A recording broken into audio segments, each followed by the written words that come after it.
Namaku Rania, seorang perempuan yang tidak beruntung yang malah menikah dengan laki-laki yang tidak tepat. Bukan tanpa alasan aku berkata seperti itu. Hari ini tepat ulang tahun pernikahanku yang keempat tahun. Sayangnya sampai saat ini aku belum menjadi wanita yang beruntung yang mendapatkan keturunan setelah menikah.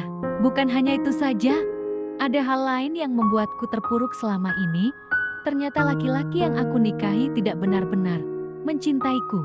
Seperti pagi ini, aku menyiapkan segala jenis sarapan untuk suami serta mertua yang tinggal bersama kami beberapa hari ini. Sayangnya bukan pujian yang aku terima dari bibir suamiku, tetapi makian karena menurutnya makanan yang aku masak tidak sesuai seleranya. Masakan apa ini?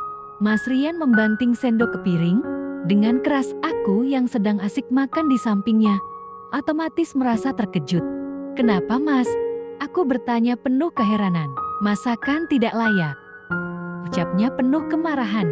"Maaf, mas." Aku langsung menyingkirkan makananku. Tak ingin menyinggung lebih jauh Mas Rian. Tetapi, Mas Rian menahan tanganku. "Istri tidak berguna. Lebih baik mati saja." Mas Rian tampak kesetanan. Dia menarikku ke dalam kamar, lalu tanpa belas kasihan melemparku hingga tersungkur ke lantai. "Diam kamu seharian di sini, jangan keluar." Aku dikunci di dalam kamar.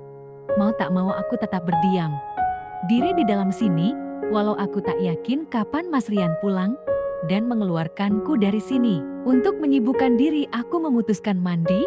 Di luar dapat kudengar suara tawa mengejek dari mertuaku. Alih-alih membantuku sebagai anak menantu yang tertindas, mertuaku itu malah memilih menertawakan penderitaanku.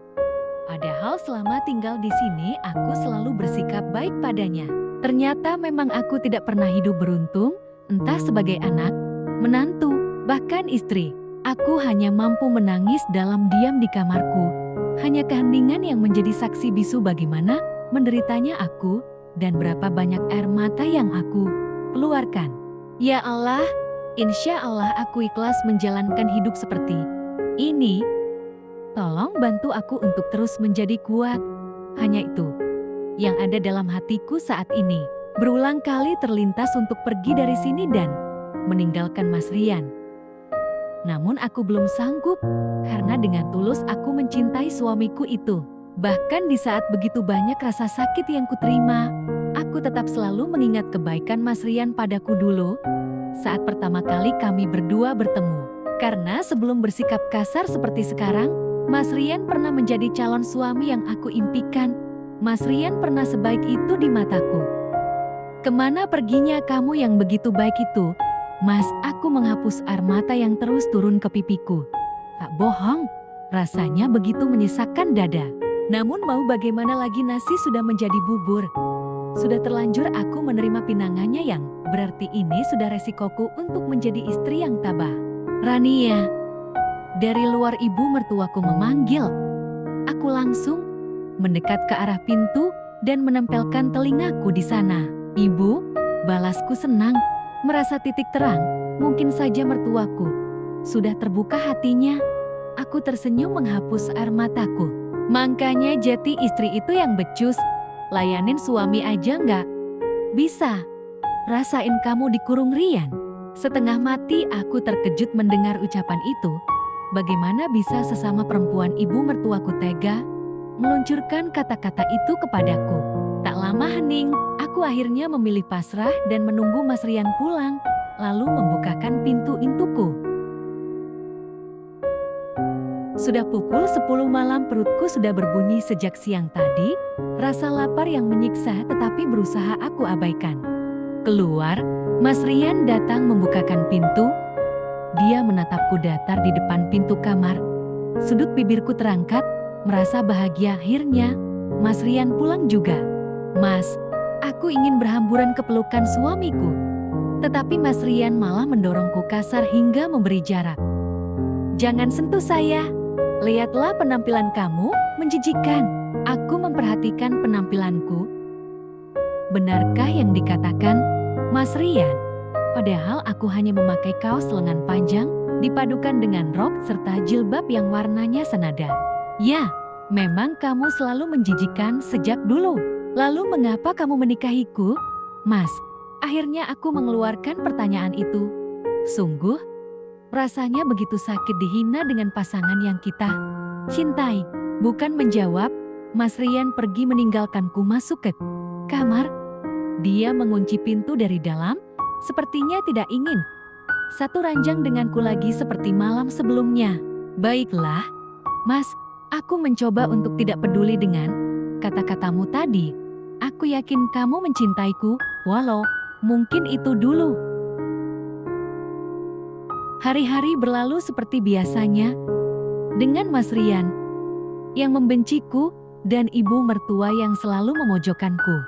Tidak ada yang berubah, rasanya tetap sakit. Ya, walau aku mencoba tuli dan mati rasa, nyatanya rasa sakit itu tetap saja seolah menusuk dadaku. Siang ini aku keluar rumah untuk membeli sayuran di depan gang sana. Di sana ramai sekali ibu-ibu yang berkumpul, terkadang hanya untuk sekadar menggosip. Semua mata langsung tertuju padaku saat aku sampai. Aku tersenyum ramah kepada mereka dan menyapa mereka. Memang rata-rata aku sudah mengenali ibu-ibu di komplek perumahan tempatku tinggal. Sudah lama tidak kelihatan, makin kurus saja Mbak Rania, ucap Ibu Ririn yang merupakan tukang gosip nomor 1 di sini. Mungkin makan hati ya Mbak punya suami galak, tapi yang penting uangnya ngalir terus dong. Mereka meledekku. Bukan rahasia umum memang, Mas Rian sudah terkenal sebagai pria arogan dan jarang bergaul. Jadi rata-rata mereka tahu jika Mas Rian pria yang galak. Namun mereka tidak tahu siksaan Mas Rian terhadapku. Atau mungkin sebenarnya tahu, karena itu mereka berani berkata seperti itu padaku. Tinggalkan saja Mbak jika makan hati. Percuma punya suami, kalau tidak bahagia. Salah satu tetanggaku membuka suara, aku hanya tersenyum tipis menanggapi kata-katanya.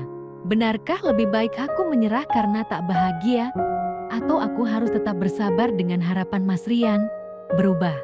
Tidak ada yang berubah, Mbak. Lagi pula apa yang dipertahanin? Ingat Mbak, bahagia itu pilihan. Kalau Mbak mau bahagia, ya itu pilihan Mbak sendiri. Seolah mereka mendengar kata hatiku. Saya bahagia, Bu. Insya Allah. Aku tersenyum pada mereka. Syukurlah kalau begitu.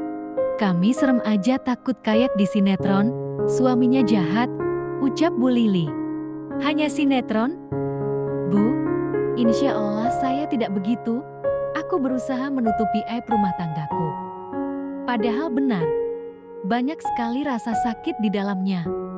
Selesai belanja aku segera pulang. Takut nanti ibu mertuaku marah karena terlalu lama. Namun aku terus memikirkan ucapan mereka semua. Apakah benar aku harus mencari kebahagiaan yang selama ini tidak aku dapat? Atau tetap tinggal dalam batin yang terus berteriak ingin menyerah?